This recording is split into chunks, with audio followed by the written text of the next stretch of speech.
Hi hello all, welcome back to our channel. మీరు చూస్తున్నది ఆదివారం రోజు వీడియో అండి. నా డేని ఓ మంచి టీతో స్టార్ట్ చేశాను. ఆ టీ ఏంది అనేది మీరు తొందరలోనే వీడియోలో చూస్తారు. షుగర్కు, కీళ్ళ నొప్పులకు ది బెస్ట్ టీ అని చెప్పచ్చు. తర్వాత కాటన్ బట్టలకు గంజి పెట్టి మిద్దిపైన ఆరేశాను. కట్ చేస్తే అదేనండి చికెన్.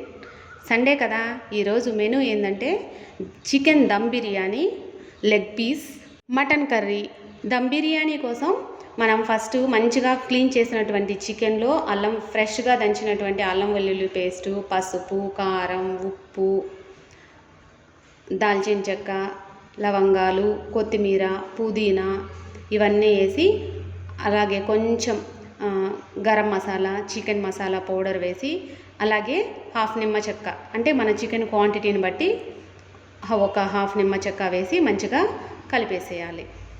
ఆ తర్వాత కొంచెం ఒక 2-3 టేబుల్ స్పూన్స్ పైన ఫ్రెష్ పెరుగు వేసి మరోసారి బాగా చికెన్కి మసాజ్ చేసినట్టుగా చేయాలన్నమాట. అందులోనే ఓ 2 స్పూన్ల ఆయిల్ కూడా వేసి బాగా కలిపేసి దాన్ని ఒక పక్కకు పెట్టేసేయాలి. ఇందులోనే ఫ్రైడ్ ఆనియన్స్ కూడా వేసుకోవచ్చు, కానీ నేను వేయనండి. ఇప్పుడు టోటల్ వంటకు కావాల్సినటువంటి ఆనియన్స్, టమోటాస్ మొత్తం కావాల్సినవన్నీ చక్కగా చాప్ చేసుకొని ఒక్కసారిగా రెడీ చేసి పెట్టేసుకొని తర్వాత ప్రాసెస్లోకి ఎంటర్ అయిపోదాం. దానికోసం ఆనియన్స్ని ఇలా సన్నగా స్లైసెస్ లాగా నిలువుగా కట్ చేసుకోవాలి. ఆకులు లేవు అని చెప్పడం ఆలస్యం అండి. ఒక మోపు ఆకులన్నీ తెచ్చి పడేశారు. అవన్నీ ఒలుచుకునేసరికి ఏ టైం అవుతుంది చెప్పండి. సండే వస్తుందన్న మాటే, కానీ అది ఎలా అయిపోతుందో కూడా మనకు తెలియదు. చికెన్ మ్యారినేట్ చేసేసాం కదా, ఇప్పుడు బిర్యానీకి కావాల్సినటువంటి బాస్మతి రైస్ నానబెట్టుకుందాం. ఎక్కువగా నానాల్సిన అవసరం లేదండి, ఒక హాఫ్ అన్ అవర్ నానితే సరిపోతుంది. నేను ఈ డబ్బాతో 1.5 డబ్బా వేశాను. తర్వాత పుదీనా, కొత్తిమీర, పాలకూర, ఈ ఆకులన్నింటినీ కూడా నీట్గా కట్ చేసి బాక్సులలో వేసి టిష్యూ పేపర్ వేసి పెట్టామనుకోండి, కనీసం 1 వీక్ అయినా కూడా హ్యాపీగా మనం వాడుకోవచ్చు వాటిల్ని. ఆ బాక్సులు కూడా మంచిగా ఉన్నాయండి ఫ్రిడ్జ్లో పెట్టుకోవడానికి. నేను మీషోలో తెప్పించాను అనుకుంటా. చాలా చక్కగా ఎక్కువ స్పేస్ ఆక్యుపై చేయకుండా బాగా ఉపయోగపడుతున్నాయి. రైస్కి కావాల్సినటువంటి వాటర్, నానబెట్టిన రైసు, రైతా, నెక్స్ట్ వచ్చేసి మనం కట్ చేసినటువంటి ఆనియన్స్, అవన్నీ అల్లం వెల్లుల్లి పేస్టు, టమోటోస్ అవన్నీ రెడీ చేసుకున్నాను. ఇప్పుడు బిర్యానీకి కావాల్సినటువంటి వెడల్పు కడాయి ఒకటి పెట్టేశాను. ఆయిల్ వేసాను, గీ వేసాను, అలాగే రసానికి ఉడకబెట్టాను. వైట్ రైస్ కోసం కుక్కర్లో రైస్ పెట్టేశాను. ఇప్పుడు ఆయిల్ కాగిన తర్వాత, అదే నెయ్యి, ఆయిల్ 2 వేసాను. అవి అయిన తర్వాత దానిలో కావాల్సినటువంటి బిర్యానీ సామాన్లన్నీ వేసి అవి కొంచెం మగ్గిన తర్వాత పచ్చిమిర్చి వేసాను. తర్వాత అవి మగ్గిన తర్వాత ఆనియన్స్ వేసాను, టమోటోస్ కూడా వేసాను. ఇవాళ మా పెద్ద బాబు బర్త్డే అండి. ఎవరో ఒకరు ఫోన్ చేస్తూనే ఉన్నారు కాబట్టి ఫోన్ నా దగ్గర లేదు కాబట్టి నేను షూట్ చేయలేకపోయాను. అందులో ఓన్లీ అల్లం వెల్లుల్లి పేస్ట్ మాత్రమే వేసానండి. ఈ విధంగా అవంతా కూడా మగ్గి ఒక మంచి మసాలా ముద్దలాగా తయారవ్వాలి. అంతేకాని ఇంకా ఎక్కువ మసాలాలు ఏం అవసరం లేదు.